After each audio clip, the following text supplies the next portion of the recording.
All right, so Tuesday night, I dropped the ball on y'all, and we said we'd have to start up Monday night's video. We still don't have startup. We still don't have wiring. So Sunday, we went testing. Sunday night, I took off. It did not work Sunday night.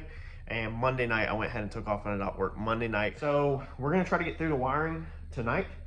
And then we're going to shoot for first startup maybe Wednesday afternoon. Basically, what I'm running into now, being I missed the ball on Sunday, is I get off work, I quit at 5 o'clock, I get home 5:15, or I get home 5 o'clock if I leave a couple minutes early. And I feel like that 6 o'clock is too late to be starting a race car. I don't like rude neighbors, and I don't like to be a rude neighbor.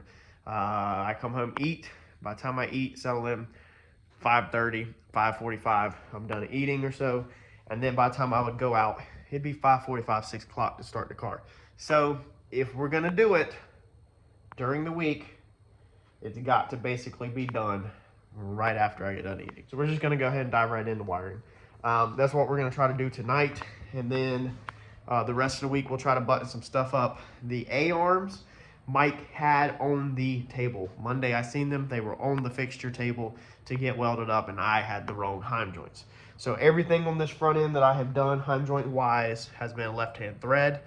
That's just some that I had left over when I originally started. And I said, cool, I will order left-hand thread bungs for the left-hand thread heims that I already got to save buck. And then it turned into rebuilding the upper and lower arms. I should have just went and ordered right hand or left hand, right hand, whatever threads. But now I've kind of snowballed into this thing of everything is left hand threaded, and I just missed the ball on that. I thought we could reuse the same right hand thread ones that come out of the arms, because the old arms, the uppers were tapped right hand thread, and so I was thinking we can use them, and I forgot to order left hand thread. So the heim joints should be here Wednesday. I'll shoot them straight to Mike. He said he'll get them welded up this week, and hopefully we will have a roller and a running car by this weekend, hopefully. I gotta check with the schedule and John of what the racing is looking like for the next 30 days or 15 days. And I'm still contemplating on completely repainting this car. I don't think we've talked about it, so I'll just throw that in there, see how many people fast forwarded through this and skipped it, won't even catch it. Think about repainting the whole entire car, not black. Think about changing the color. But let's jump right in and let's see what we got. All right, so our first task is going to be this GM 3-bar. Now, this is a GM 3-bar sensor on a billet mount so that you can put a push lock adapter in it. If anybody needs a 3-bar sensor, you can shoot me an email. Email is in the description with the billet mount. Before I list it on eBay, I will give y'all a shot at it. Don't know what I want for it. I got to look up what I paid for the sensor and the billet so I can give an appropriate discount below, obviously, what this would cost new. But our 5-bar sensor that we are changing to is going to be this low dollar sensor right here. So this is going to be our normal pigtail piece that we bought from low dollar. So let's see here. It's going to be one of these guys. All right, so what I've done is peeled the back side back so I can see. So it looks like the red and black is on top, yellow's in the center, with red is going to be on this side, and black is going to be on that side right now. Right there, I mean. I have went and Googled a 3-bar sensor, okay? And I Googled the wire diagram for this little guy right here for low dollar, and what each port is on their pressure sensors. You can get that on the low dollar website under the instructions drop down menu, and then you can just Google what a 3-bar sensor is.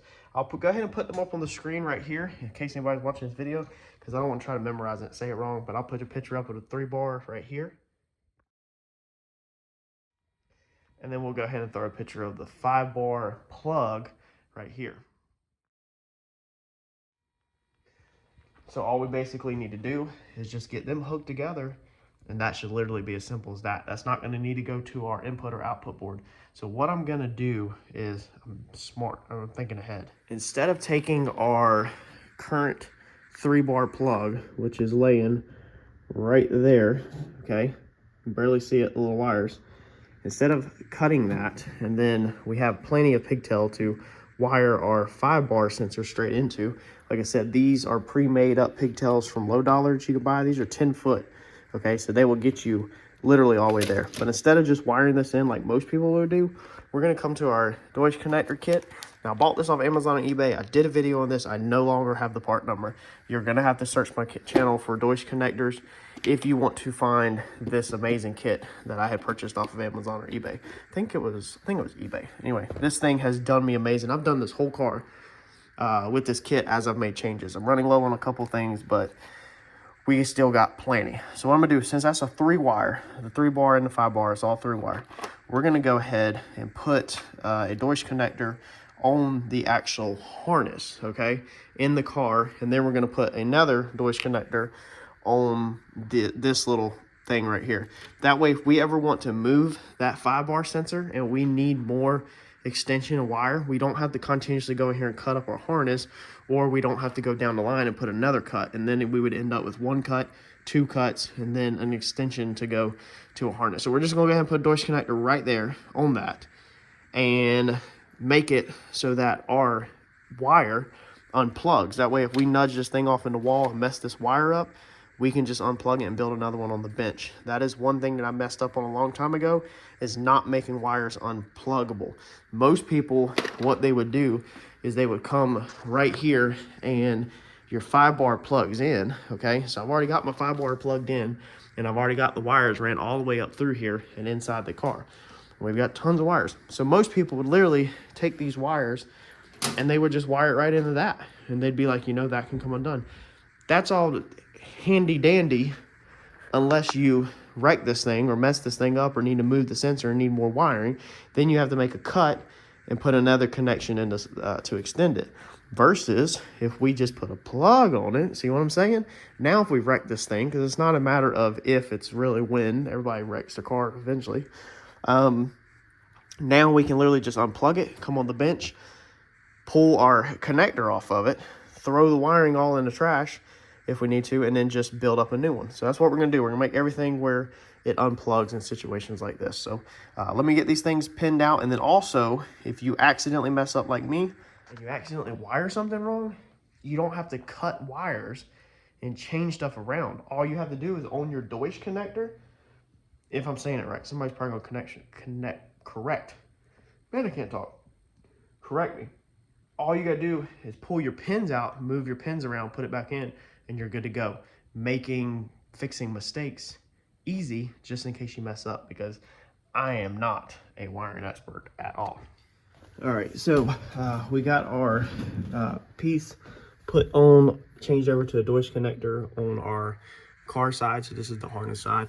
So now what I have done is this harness, or the piece, the pigtail extension, where did she go? That comes off of the 5-bar, okay, this little guy right here. I have went ahead and labeled it using our label maker. If anybody is new to the channel, I used to hate when people didn't show stuff like this. This is the label maker. We have showed it in the past. You probably search that keyword and pull it up.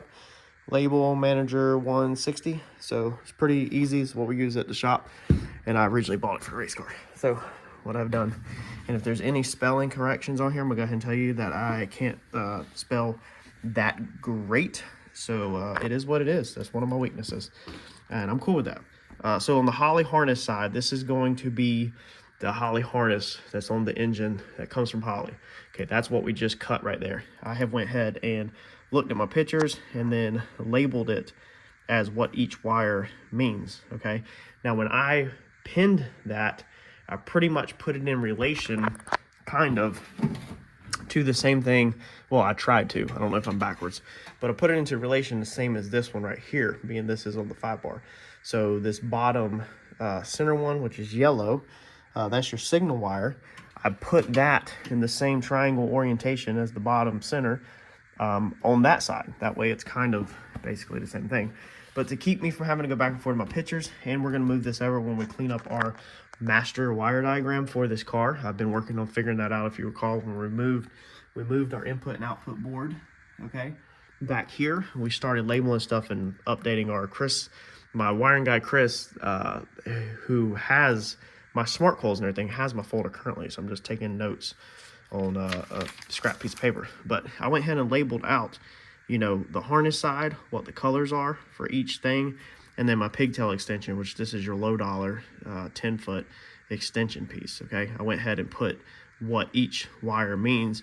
That way I know now when I go to do this plug, I don't have to keep flipping back and forth between pictures and what stuff means and all that. And then to figure out my colors, when I cut the pigtail off like that, okay, I just took it and held it in there like that, looked at that sensor diagram, and then figured out what the Holley side colors were. That's why I left a little bit of this versus depinning it.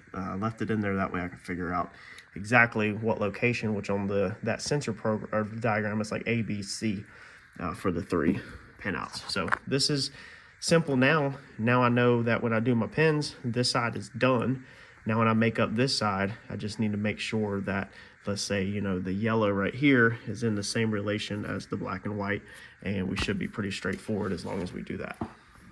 All right, and so there is our male map sensor plug that's going to go into the side. Now I don't exactly have the correct pins for this. I don't know what gauge these little guys are right here, but these are pretty big. They're pretty good size. So anyway, and even on that side, on the Holley harness side, the pins were a little big. If you pull really hard, you can about pull the pin off, but you got to be pulling ridiculously, you know, you got to be pulling aggressively. It doesn't fall out. Like, you have to purposely try to pull the pin out to get it out. So as long as you're not roughhousing these harnesses, then be okay on that end. Like I said, I don't know the gauge size. I just know technically I need a little smaller. And then this side is ridiculously small on these low dollar extension pieces. I don't know what size this is, but I had to strip the wire back and then, you know, maybe a ½ an inch or probably a quarter of an inch, and then fold it in half to make it double. So when your wire is sticking out, you fold it over. You know that trick. Everybody has hacked a wire trick like that. Put it in the pin and use your crimping tool, which is this guy right here, for the actual Deutsch connector pins. This is what I use for that. So it crimps them with them little pins on the inside like that. That's what crimps them, but that even doesn't do it tight enough. No, it's on there. It won't just fall off, but it's not exactly tight enough. So then I come back with one of these, which is the incorrect tool, and I put it in that 24 to 22 jaw right there and squeeze the mess out of it. And then that gets it so tight on that wire that it actually, these little wires are actually now more secure on the pin than them over there. Them over there, I should have also hit it with this. I just didn't think about it when I did it. But like I said, as long as you're not playing tug of war with your harness, then you'll be perfectly fine. But I do want to get, full disclosure, I do want to get the correct stuff, the correct setup. I want to get more pins and more tools and stuff to do this stuff right and not have to depend on this in these situations. But that's our map sensors. Our map sensor's done. We can run it up there where it goes, plug it in, and move on. I think that's really the only one that we needed to actually crank the car. But I want to go ahead and run my inputs and my outputs of the other two. What do we got? These are going to be your dome pressure and your back pressure. So I want to go ahead and run the dome pressure and the back pressure to that panel back there, whether I put them in up or not. Because even if I put them on, I still got to figure out exactly where they are, and that's what my other diagram is really useful for, so I can program them in the Holley. All right, well, approaching the 10 o'clock hour. I'm a little slow at this, but I'm getting there. So the next thing that we're doing is going to be the back pressure. We've labeled it in the dome PSI. This stuff's not clean as I want it, but I'm basically adding on top of what was already there. So we're, again, not going to reinvent the wheel. The car was working, so we're going to try to keep it like that. But my 5-volt is up here. So all of these, this round piece right here is 5 volts. So I just went ahead and tied these together, because it don't matter if you put one on this stud and one on this stud, it's still all tied together. This whole block right here is tied together. So we know we're working with turbo stuff right here, dome pressure and back pressure. So that's why I just went ahead and tied these together. We're going to keep these lines together, basically. Did the same thing on the grounds, just tied them together to make it clean into one. Chris, when he wired the car, he already has doubles tied on a lot of stuff. that I guess he ran together, kind of like I just did. He doubled them up so you ain't got so many connectors. So we're gonna keep at it with that. And then our yellows are gonna be our signal wires. So the yellow is the only thing that I need to figure out where it goes and if it matters. So I have my inputs are right here, 1 through 12. On this side is my input column, 1 through 12. So we need to, let's see here, figure out if inside the Holly, if it matters, which one we put it on, basically. So got to do a little bit of research, open the computer up, see if it matters, and then figure it out from there. All right, so this is where wiring all this is gonna pay off in the long run, because this is the confusion that I don't know what is going on, because I didn't originally wire the car. And we didn't take very good notes whenever we first wired the car. So I have 1 through 12 right there in my inputs. Now I know that 1's on this side and 12 is all the way down there. So that means that in the third spot, number 3, there's a wire, and then 3, 4, 5, there's a wire. So I don't know in here if number 3 right here on the inputs doesn't even have nothing on it, but there's clearly something in there. And then number 5 also does not have anything on it. Or does that go off of the J2A? Now this is going to be dependent on how you wired your car. This has nothing to do with everybody, which makes sense, because if you go 3, my J2A3 has a front shock travel sensor on it. However, the car does not have the front shock travel sensors are not even in the car. The wires have been removed, so that can't be right either, because there's a wire that goes somewhere that is not labeled. Let's see here. Actually, I know exactly where that wire goes. That wire goes to our MAC valve. Okay, so number 3 goes to our MAC valve. And I don't know where the blue one is, but if we find number 5 on here, so A5, if it's even on here, it's not on there. So basically, this is the importance. Oh, A5 is right here, and that is not anything I have at all.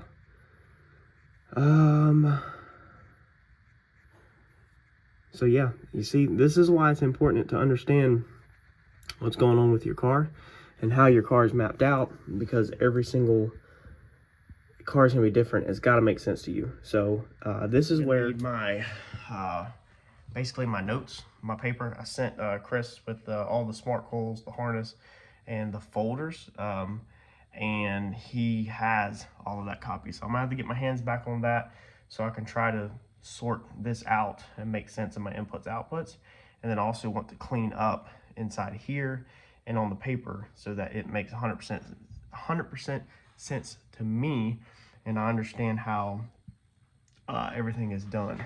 My inputs and outputs, yeah, I'm on inputs. So that's why it's important to know where your stuff's at on your car, because right now I don't. All right, so I got the water pump wiring switched over. It was kind of all over the place. This is how it was before, when it kind of got spliced in, is we had a red and blue wire running from inside the car up here. The red wire went to something, and the blue wire went to something when the car was originally wired. I don't remember exactly what it was. Pretty sure one went to the water pump, because I believe we had the electric water pump on there. Anyway, the ground wire was just on this with a self-tapper screw in the bottom of the frame rail.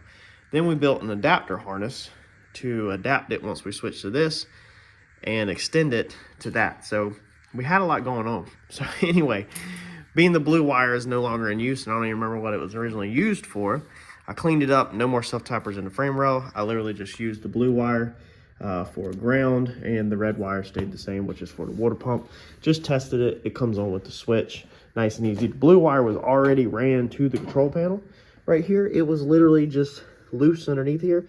So I just hit it off this little ground right here. Not the most appealing thing, but it's labeled water pump negative now. Has a thing on it. I'll start labeling stuff as I learn what stuff is, but pretty easy peasy. Like I said, this in the past I had touched on it.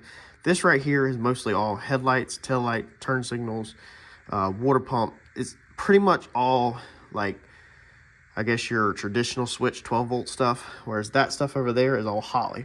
So all inputs, outputs, 5 volts, Holley. So it's kind of separated. That's like Holley stuff. And this is like traditional toggle switch, you know, stuff up here and kind of like that. So the driver's seat, you wouldn't really have to go underneath there. This is pretty heavier, solid, bigger wire. You really wouldn't have much reason to go underneath here, you know, at the racetrack. But if you need to pull the passenger seat out for something with the Holley, you could definitely do that. I checked it. Let's see here. The water pump turned on. Let's see if the Holley dash still turns on. Let's see here. Let's leave that off. So we've had it unplugged since we've been welding. Always unplug your stuff when you're welding. All right, so that's the first time the Dominator has been plugged in since, what was that, November? Mid-November? Let's see, let's turn the car on. Let's see if we got juice to the dash. And we're not gonna try to turn it over. Ignition. There we go. So we have, our dash still works, which I figured it would. Oh, water temp still works. All right, so it's 11 o'clock Tuesday night. I want to quit, but I think I'm gonna go ahead and try to get some water in this thing, which I really don't need water in it. Honestly, I don't need water in it. Maybe I'll just leave water out. We're gonna go ahead and get the motor oil in it for sure, and I'll probably go ahead and try to feed some transmission fluid in there tonight. That way tomorrow, I still have not thrown the tune in there. Maybe I'll go ahead and do that. And then I guess we'll try to crank this thing tomorrow. Possibly. I'm still missing more than I would like to be missing on first startup. Kind of want to first start up everything to be done. I know that's kind of backwards because a lot of people don't care, but it's kind of what I was shooting for. I guess let's put some oil in this guy and trans fluid and get ready for Wednesday afternoon, just in case I try to fire it off. We still got a lot to go though. We still have the, let's see here, boost control valve. Like I said, the solid state relay is probably going to get moved. We still got, you know, quite a bit of, you know, little odds and ends, wiring to touch up and stuff like that. So we're not in the clear, but hopefully we can have this thing wrapped up by Friday. The alternator harness now comes up short. I did a video on how to do a PMW or PWM, whichever it is, in this alternator so that it charges at full potential. Being I'm using the factory alternator, but it falls right there, and it's got to go all the way to right here. So instead of remaking it on this side, I think we're just going to take that side out and just extend that side, I think, and then put it back in. So we got to do stuff like that. So the alternator won't be charging when it cranks up tomorrow, but that's obviously not the end of the world. And then we need to get the coolant system burped. All kinds of little stuff. So definitely not in the clear. Let's grab a funnel. In case you missed the previous video, this motor is going back on the Brad Penn 10W40. We've also ran Schaefer's, but we're back on the Brad Penn because this was the best bang for the buck this time. All right, so the transmission fluid that we use is just hydraulic stuff. The same stuff Randy runs and John runs and Brian runs. So basically the whole group runs it. The way my feel is I no longer have a dipstick under the hood. Got tired of it being in the way. So I have an AN fitting there that this dipstick goes on and shows you where it's full or not. I did a video on this, so look up TH400 dipstick on my channel, Paint and Paper Hustle.